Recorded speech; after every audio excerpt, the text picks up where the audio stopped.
네, 이렇게 우아한 음악과 함께 매주 화요일에는요, 여야 정당 출입 기자들과 정치권 취재 이야기, 특히 뒷이야기를 듣는 불사조 기자단이 마련되어 있습니다. 자, 경향신문 박순봉 기자, 세계일보 최영찬 기자 두 분 나와 계십니다. 어서 오세요. 안녕하세요. 오늘은 10분 인터뷰가 없어서 조금 빠르게 들어가요. 자, 이게 사실 한미정상회담 끝나고 이제 인사 문제도 어느 정도 정리가 됐고, 정호영 후보자 어제 사퇴했고, 그래서 뉴스가 없나 그랬더니 뉴스가 많아요. 지금 국회의장 선출 문제 속보로 터지고 또 지방선거 얘기. 자, 박 기자님, 그동안 버티고 버티던 정호영 후보자 지명 43일 만인 어제 밤늦게 물러났고, 자진 사퇴 형식이지만 흔히 우리가 추정컨대 사실상은 경질 아니냐, 인사권자의 뜻이 담겨 있는 거 아니냐, 맞습니까? 네, 이제 저도 어젯밤에 또 당직이어가지고 이제 하필 정호영 후보자가 네. 입장문을 내는 거를 실시간으로 봤는데, 아이고. 이제 기사를 바로 썼거든요. 기사를 쓸 때 이제 경질이란 표현을 넣을 때 사실상을 뺄까 이런 고민도 좀 많이 했어요. 왜냐하면 이제 완벽한 좀 경질이다 이런 판단이 좀 들었기 때문인데, 일단 이렇게 보고 있는 이유는 기본적으로는 흐름을 좀 짚어보면은, 저희가 이제 방송에서도 쭉 얘기했었는데 흐름을 짚어보면 알 수가 있는데요. 일단은 당선인 시절부터, 윤석열 대통령이 당선인 시절부터 계속해서 당내나 아니면 대통령실에서는 정호영 후보자가 물러나야 된다라는 얘기들이 있다, 이렇게 좀 전해드렸었고, 그리고 실제로 정호영 후보자한테 대통령실 관계자들이 많이 좀 자진 사퇴를 해달라는 그런 내용을 많이 전달을 했었어요. 그런데 정 후보자 본인이 버텼고, 그리고 결정적으로 본인만 버텨서 되는 게 아니고 윤석열 대통령도 후보자 본인이 결단하지 않으면은 이제 자신도 내치지는 않겠다, 이런 정도의 기류였기 때문에 그동안 지켜보겠다 이런 얘기 나왔었죠. 네, 그래서 이제 한 40여일간 43일 정도가 끌어지게 된 건데, 결국 결정타는, 기류가 결정적으로 바뀌게 된 거는 이제 그 한덕수 국무총리가 국회에서 인준이 되면서 윤석열 대통령으로서도 좀 더 이상 버티기가 좀 어려웠을 것이다, 이런 얘기들이 많고, 그리고 실제로 인준 이후에 기류가 굉장히 강해졌고, 어제 국민의힘의 이 권성동 원내대표의 발언 같은 걸 보면은 당내에서 길을 열어주는 그런 그림이거든요. 그러니까 정호영 후보자의 자진 사퇴 쪽으로 길을 열어주고, 그리고 윤석열 대통령이 직접 언급은 하지 않지만 어쨌든 이렇게 물러나게 되는 그런 그림이었고요. 그리고 이제 이런 측면이 있어요. 이제 예전에 눈치 싸움이다 이런 얘기를 좀 말씀을 드렸었는데, 이제 민주당 입장에서는 최대한 발목 잡기 프레임에 안 걸리면서 견제를 해야 되는 거고, 윤석열 대통령 입장에서는 최대한 강행하지 않는 것처럼 하면서 내각 구성을 마무리를 해야 되는 거잖아요. 결국 이제 하나씩 주고받고 이런 그림인데, 한덕수 총리를 받았기 때문에 정호영 후보자를 강행시키는 건 굉장히 불리한 그림이었을 겁니다. 내줘야 하는 상황이었다. 네. 그리고 또 마지막으로 하나만 좀 짚어보면, 이제 사전에 교류는 충분히 있었던 걸로 보입니다. 당이나 윤석열 대통령이나 이제 정호영 후보자 간 사이에요. 왜냐하면 이제 정 후보자의 입장문을 보면은 한 70% 정도의 내용이 다 자신에게 제기된 의혹을 반박하는 내용이에요. 그러니까 처음에 이제 사퇴하겠다는 입장을 내놓고 나머지는 의혹에 대한 다 반박인데, 오늘 권성동 원내대표 발언 보면은 이제 그 논평도 그렇고요. 국민의힘의 전체적인 기조는 분명히 뭐 불법으로 들어갔거나 부당행위가 팩트로 나타난 건 없다, 다만 국민 정서상 물러난 거다, 그러니까 일종의 명예를 지켜주는 그런 그림으로 계속 만들고 있거든요. 그러니까 이런 얘기들은 상당히 주고받았을 걸로 보입니다. 그래요. 결국 이제 윤석열 대통령 출근길에 기자 질문에 시간이 좀 필요하다, 이런 또 완곡한 표현도 등장을 하고 해서 말씀하신 대로 좀 퇴로를 열어주는데 본인이 결단하는 데 시간이 필요한가 보다, 이런 생각을 했었죠. 자, 최 기자님, 민주당 입장에서 지금 인사청문회 한 방 없었다, 민주당이 완패다, 심지어 이런 얘기도 있어요. 마지막에 정호영 후보자의 낙마, 이게 끝으로 나오긴 했습니다만 민주당 내에서는 오히려 좀 더 버텨주길 바라는 분위기도 있었다, 이렇게 들리는데, 이게 이제 곧 다가오는 지방선거 때문 아니겠습니까? 뭐 그런 면이 없지 않아 있고, 윤석열 대통령이 불통과 독선과 오만이다, 이렇게 많이 강조를 해왔기 때문에 민주당 입장에서는, 그래서 한덕수 국무총리는 비록 우리가 가결시켰지만 정호영 후보자를 정말 설마 강행을 하나? 임명 강행하나? 네, 왜냐하면 여의도 기존 문법대로 하면으면 진작에 물러났어야 되는데 계속 버텼잖아요. 그리고 대통령도 직접 임명을 하고 싶어 했고, 어찌됐든 아마 주변에서 굉장히 설득 끝에 결국 그렇게 결정이 된 것 같은데, 뭐 그 점에 있어서 일단 변수로 작용하지 않고 상수로 작용했기 때문에 좀 아쉬운 감은 없지 않았는데, 이것도 많이 늦었다. 진작 내려갔어야 할 사람인데 왜 지금까지 버틴 게 국민을 뭘로 보는 거냐, 뭐 이런 식의 비판이 나오고 있습니다. 그래서 민주당은 만시지탄, 이렇게 이제 이야기를 한 거고요. 자, 어찌 보면 윤석열 대통령 당선인 시절부터 대통령 취임한 이후 지금까지 좀 본인의 의지를 강하게 밀어붙이는 게 있어요. 인사 스타일은 그렇다. 그런데 또 어떤 면에서는 야당에 대해서 이제 협치하기도 하고 네. 국회 시정연설 때는 상당히 좀 이렇게 고개를 낮추는 모습도 네. 보이고 일종의 이제 강원 전략이다 이런 표현이 등장을 하는데 오늘 하반기 신임 국회의장이 김진표 의장이 사실상 확정됐습니다. 전국에 어떤 영향 줄 걸로 보세요? 지금 이제 민주당에서 사실 선출을 한 거죠. 그리고 그렇죠. 이제 이 문제는 원구성 협상하고 연결이 돼 있는 건데 그렇죠. 이제 원구성 협상을 해야지 최종적으로 여야 간에 합의해서 국회의장을 선출할 수가 있는 거죠. 근데 이제 말씀하신 대로 강원 전략이 있는데 어떤 이슈는 강하게 나가고 어떤 이슈는 부드럽게 나가는 거란 말이에요. 원구성 협상 문제는 어떨까 이걸 좀 짚어보면 네. 강하게 나갈 가능성이 큽니다. 그러니까 이제 국민의힘이 강하게. 네, 국민의힘 내지는 뭐 윤석열 대통령이 직접 의견을 표명하지는 않지만 네. 여권이 강하게 나설 가능성이 크고 즉 요거는 이제 전국 경색에 또 연결이 될 수 있는 가능성이 큰데 어떤 측면에서 그러냐면은 강하게 나가는 전략들이 어떤 거냐 이런 거 보면 대표적으로 인사 문제고 특히 대표적인 게 한덕수 국무총리 후보자 시절의 인준 문제잖아요. 네네. 어떤 의미냐면 이게 만약에 버텼을 때 야당의 발목 잡기 프레임이 굉장히 뚜렷하다. 야당 책임론이 뚜렷하다. 이런 것들은 굉장히 강하게 나간다라고 보실 수가 있어요. 네네. 한덕수 총리 같은 경우에는 야당의 결정권이 있기 때문에 임명을 안 해주면 이건 야당 책임이다 이런 식으로 몰아가기가 굉장히 쉬운 문제인 거죠. 마찬가지로 원구성 협상도 지금 이제 국민의힘에서 계속 내세우는 프레임이 민주당에서 기존의 합의를 깼다라는 것이고 네. 그리고 기존의 전반기 때 한동안은 18개 상임위원장을 전부 독식하는 그런 과정이 있었어요. 네. 그러니까 이게 숫자로 명확하게 드러나잖아요. 결국 이런 거는 강하게 나갈 가능성이 굉장히 높습니다. 근데 다만 변수는 이런 굉장히 양쪽이 양보하기 어려운 이슈, 그러니까 원구성 협상이라든가 혹은 이제 사개특위 구성해가지고 중수청 설치하는 이런 문제들 있잖아요. 네. 그러니까 양쪽이 전혀 양보할 수 없는 문제들은 대부분 지방선거 이후로 밀릴 가능성이 높고요. 지방선거 결과에 따라서 그 결정이 될 텐데 지금은 이제 사전 준비 작업이라고 보시면 될 것 같아요. 여론전을 많이 해놓고 네. 지방선거 결과가 딱 나오면 거봐라 너희들은 이렇게 예를 들면 국민의힘 입장에서는 예. 독주를 했기 때문에 지방선거에서 패배한 거다. 그러니까 네. 여기서 물러나라 이런 식의 그림이 그려질 가능성이 예. 높습니다. 그래서 특이하게 이번 지방선거가 대선에서 패배하고 야당이 된 민주당을 또 심판하시겠습니까 하는 이제 이야기를 호소하고 있고 네. 오히려 민주당은 일꾼론, 견제론을 얘기해서 이게 통상의 지방선거 여야의 좀 전략이 바뀌어 있다 이런 생각도 들거든요. 지금 이제 박 기자님이 얘기해 주신 것은 이제 법사위원장부터 원구성에서 충돌하고 냉기를 흐를 것이다라는 예상입니다. 자, 이 최 기자님, 네. 민주당 내부 분위기 김진표 의장 어때요? 표가 생각보다 많이 나왔어요. 네. 89표 정도 나왔는데 이러면 과반했다는 거거든요. 그렇죠. 근데 뭐 지난주 방송에서도 제가 이제 김진표 예상했었죠. 의장이 예상을 해준 바 있는데 우상호 의원이 이제 그 다음으로 57표 정도 나왔나 봐요. 그리고 조정식 의원은 18표인데 일단 다른 분들은 좀 늦게 출발했죠. 김진표 의원 같은 경우는 굉장히 2년 전에도 먼저 좀 하겠다는 의사를 표현한 바 있고 이번에도 열심히 뛰었습니다. 네. 법사위 안건조정위원회에 들어가서 이제 땅땅땅 두드릴 정도의 그런 어르신께서 네네. 열정과 투지를 보여준 그 바 장면이 있고. 나왔죠. 네, 그리고 당내 의원들로부터도 나름 좀 뭐 호평을 받는 것도 있고 물론 초재선 의원분들이 좀 너무 좀 물은 거 아니냐 이런 식의 조금 이 시선을 보여가지고 사실 어쨌든 다선 의원이라 예. 스타일이 있는데 이 노무현 정부나 문재인 정부에서 역할했음에도 불구하고 네네. 민주당 내에서는 좀 보수 성향 아닌가? 이런 이제 얘기를 많이 들었었죠. 실제 보수 성향이고요. 네. 제가 이제 예전에 20대 국회 때 법안 표결에 의해서 이제 스펙트럼을 분석한 바 있는데 굉장히 이제 민주당 의원들 중에서 오른쪽에 있는 분이에요. 네네. 그렇기 때문에 거꾸로 보면 이제 국회 전체로 봤을 때는 이분이 여야를 다 아우를 수가 있는 거죠. 저쪽도 한 발 양보하게 네. 하고 이쪽도 네. 한 발 양보해서 우리가 중재한 타협안을 내보자. 이게 오히려 국민의힘 새 여권과의 협치는 좀 더 수월하게 갈 수 있다. 네. 좀 이런 전망이 나오고요. 그리고 내부적으로 이러더라고요. 순리대로 가야 한다. 그러니까 이제 굉장히 어른이에요. 국회의장은 네. 사실 근데 나이가 이제 47년생으로 꽤 많은 분이시고 네. 지금 후보들 중에서도 최다선이기 때문에 사실 어른이 먼저 하는 게 또 맞지 않겠냐 이런 당내 분위기가 좀 지배적이었다 이렇게 설명드릴 수 있습니다. 그래요. 그래서 일단 뭐 박빙이라기보다는 많은 표, 과반 이상의 표를 얻었으니까 무난하게 선출됐다 이렇게 봐도 좋을 것 같습니다. 자, 최근에 이런 일이 있었네요. 국민의힘 김기현 전 원내대표가 국회 30일 출석 정지 징계.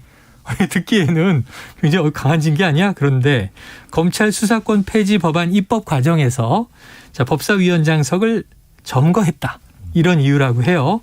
자, 그래서 국민의힘은 이제 발목 잡기에서 독재다. 사실 이제 의회 독재론 계속 얘기를 했었는데 이게 또 민주당 심판론으로 연결이 되는 거죠? 네. 그러니까 이제 국민의힘의 전략 자체가 조금 초점이 바뀌었다고 볼 수가 있는데 이게 굉장히 중요한 변수였던 한덕수 국무총리 인준 이후부터 그렇게 된다라고 보시면 될 것 같아요. 그러니까 한덕수 국무총리 인준 전에는 민주당이 발목 잡기를 한다. 요 프레임에 전력을 다했거든요. 근데 그 이후에 이제 당 지도부에서 내놓는 그런 발언들을 보면은 이제 원구성 협상 문제를 계속 거론을 하고요. 네. 그리고 뭐 임대차 3법 단독 강행 처리했다. 이런 얘기들을 또 하고요.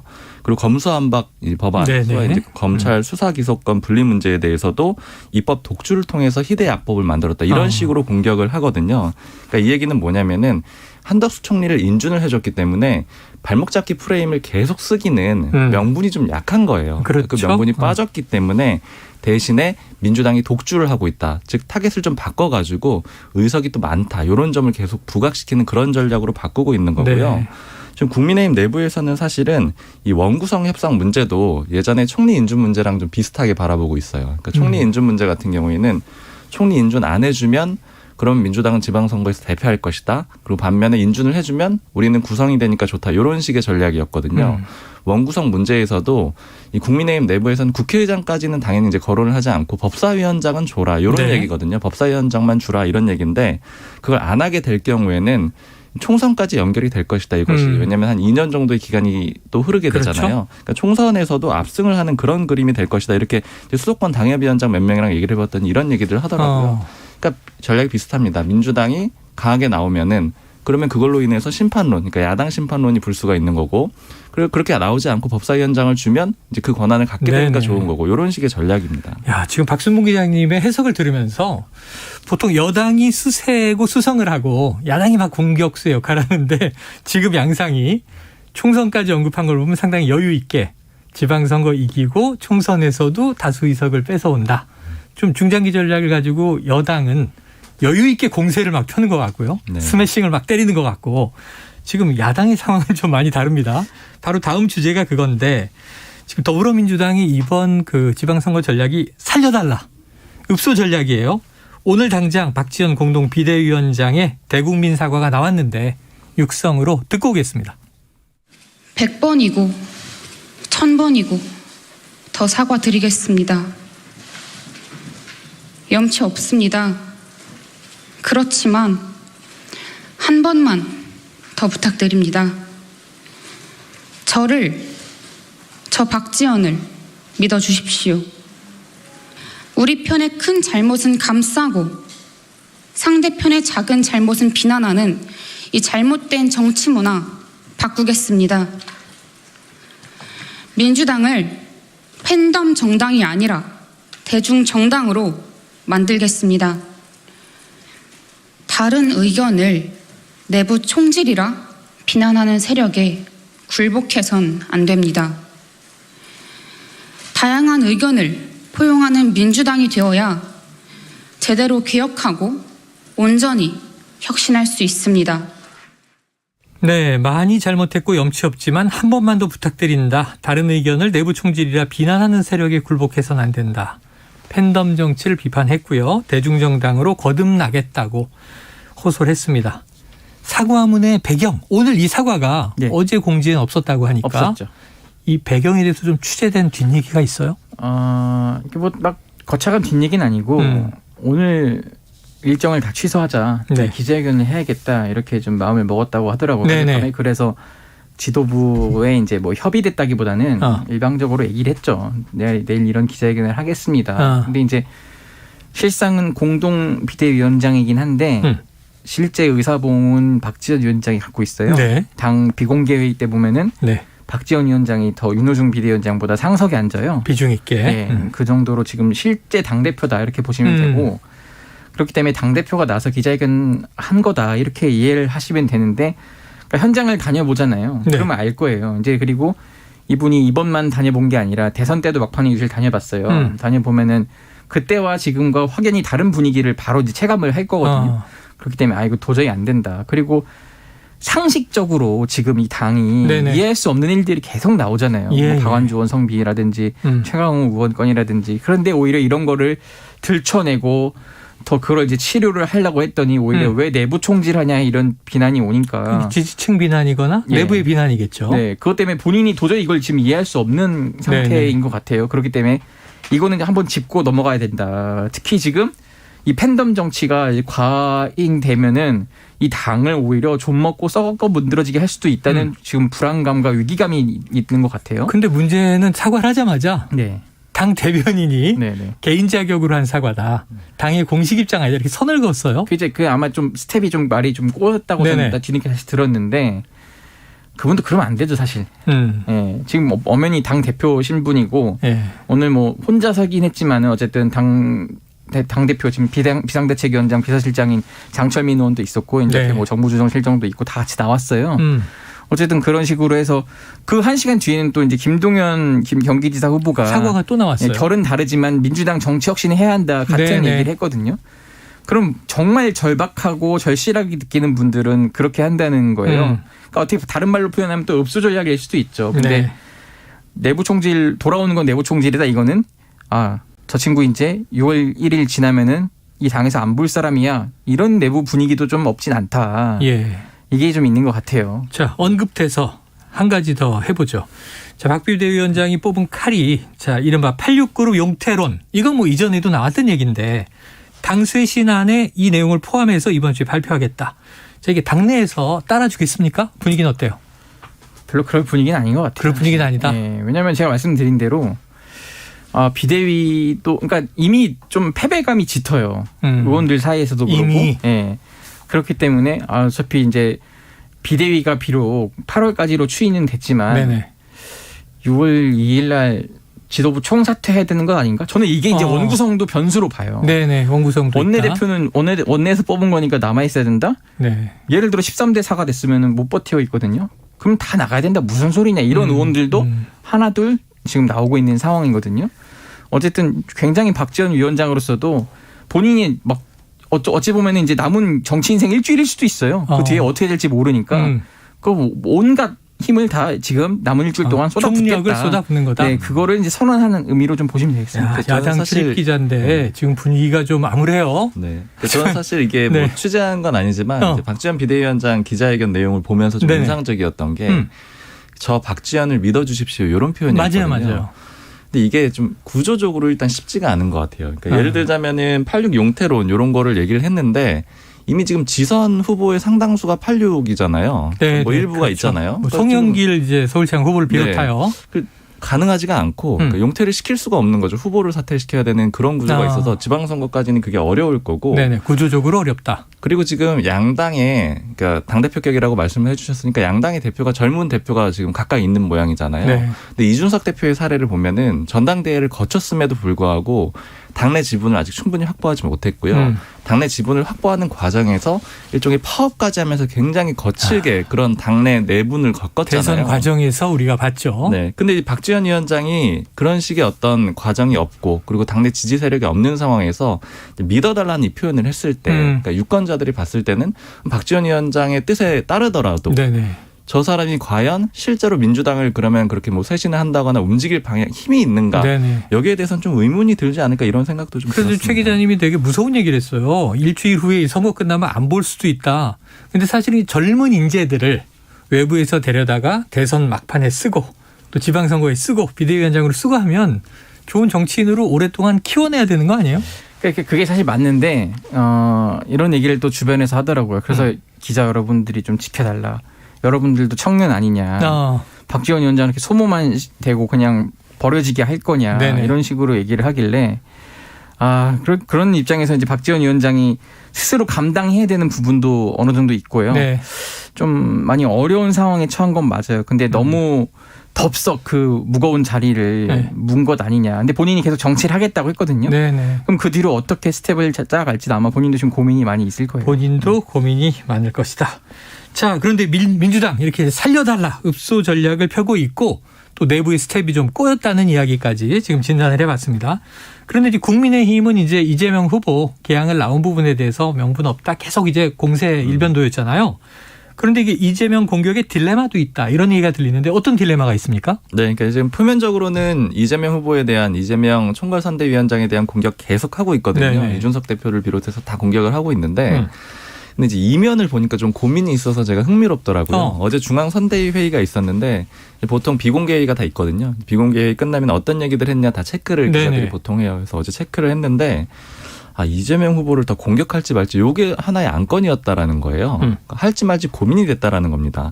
표면적으로는 너무 공격을 하고 있어가지고 제가 그럼 왜 그런 거냐, 왜 고민이 되냐 이렇게 물어봤더니 지금 국민의힘 내부적으로 지방선거 분위기가 상당히 괜찮다라고 보고 있어요. 네. 성비 사건이라든가 여러 가지 민주당의 이제 내부적인 어려움 악재. 때문에 더 여러 가지로 도움이 되고 있다라고 보고 있는데 이런 상황에서는 가장 중요한 게 민주당 지지층이 투표를 안 할 거라고 국민의힘에서도 보고 있거든요. 그러니까 그 사람들이 이탈하게 되면서 자연스럽게 우위를 점하게 되는데 네. 근데 국민의힘이 나서서 이재명 후보를 그러니까 상징적인 인물이잖아요. 이제 제가 장수를 때리는 거다 이렇게도 표현을 한 바가 있었는데 계속 때리게 되면은 투표장에 안 나오려고 했던 그러니까 실망해서 안 나오려고 했던 민주당 결집한다. 지지층들이 이거 너무 심한 거 아니야? 이거 우리가 좀 지켜줘야 돼. 뭐 이런 식으로 해서 결집을 할 수 네. 있지 않을까 이런 고민을 좀 했다라는 거예요. 정치 쉽지 않아요. 네, 근데 다만 지금 이게 어느 쪽이 좋을지, 그러니까 때리는 게 좋을지, 명분이 없다고 계속 부각하는 게 좋을지 이게 좀 고민이 되다 보니까 그렇다고 놔둘 순 없고. 네, 그래서 어제 결론을 못 내렸다고 합니다. 그래서 일단 기존에 하는 그 방식대로 그대로 가고는 있는데 네네.